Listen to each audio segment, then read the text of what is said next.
அனைவருக்கும் இனிய காலை வணக்கம். இன்றைய நாள் தியானம் தேவனுடைய வசனம் என்னவென்று பார்த்தால், ஆதியாகமம் 24ஆம் அதிகாரத்தில் கடைசி ஆறு வார்த்தைகள், அதாவது 6 வசனங்கள், அதாவது 60 தொடக்கம் 66 வரை இருக்கின்ற வசனங்கள்.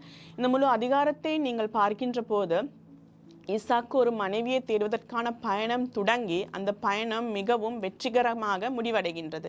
இதனுடைய நான் உங்களுக்கு கூற வேண்டிய வார்த்தை என்னவென்றால், தேவனுடைய வசனத்தை நீங்கள் நன்றாக செவி கொடுத்தால், அவருடைய குரலுக்கு நீங்கள் நன்றாக செவி கொடுத்தால், உங்களுடைய வாழ்க்கையில் நீங்கள் எந்த ஒரு விஷயம் செய்தாலும், எந்த ஒரு விடயத்திற்கு நீங்கள் சென்றாலும் அவர் உங்களை ஆசீர்வாதம் படுத்துவார். அதே போன்று அவருடைய திட்டங்களை நாங்கள் முழுமைப்படுத்த வேண்டும். எங்களுடைய வாழ்க்கையில் நாங்கள் எதை நோக்கி பயணித்தாலும், எங்களுடைய வாழ்க்கையில் நாங்கள் எதை நோக்கி எங்களுடைய வாழ்க்கையை சென்றிருந்தாலும், நாங்கள் அவருடைய திட்டத்தை பூர்ணப்படுத்துவது மிகவும் மிகவும் முக்கியமானதாக இருக்கின்றது. நான் ஒரு வசனம் உங்களுக்கு வாசிக்கின்றேன்.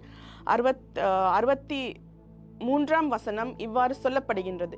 ஈசாக்கு சாயங்கால வேளையிலே தியானம் பண்ண வெளியிலே போயிருந்து தன் கண்களை ஏறெடுத்து பார்த்தபோது ஒட்டகங்கள் வர கண்டான். இதில் என்னவென்று நான் சொல்ல விரும்புவது என்னவென்றால், எங்களுடைய வாழ்க்கை முறையிலும் ஒரு தியானம், தேவனை ஏறெடுத்து பார்க்கின்ற ஒரு விடயம் எங்களுடைய வாழ்க்கையில் இருந்தால், அவருடைய வசனங்களுக்கு நாங்கள் செவிசாய்த்தால், அவருடைய குரலுக்கு நாங்கள் செவிசாய்த்தால், எங்களுடைய வாழ்க்கை மிகவும் மிகவும் வெற்றிகரமாக முடிய போகின்றது.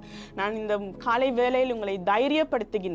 தேவனுடைய திட்டத்தை முழுமைப்படுத்துங்கள், அதற்காக முயற்சிங்கள். தேவன் நீங்கள் எந்த ஒரு சூழ்நிலையில், எந்த ஒரு கஷ்டம், எந்த ஒரு விஷயத்தில் நீங்கள் சென்றாலும் அவருடைய திட்டத்தை நீங்கள் பூர்ணப்படுத்த முயற்சிக்கின்ற போது தேவன் உங்களை முழுமையாக ஆசீர்வதிப்பார்.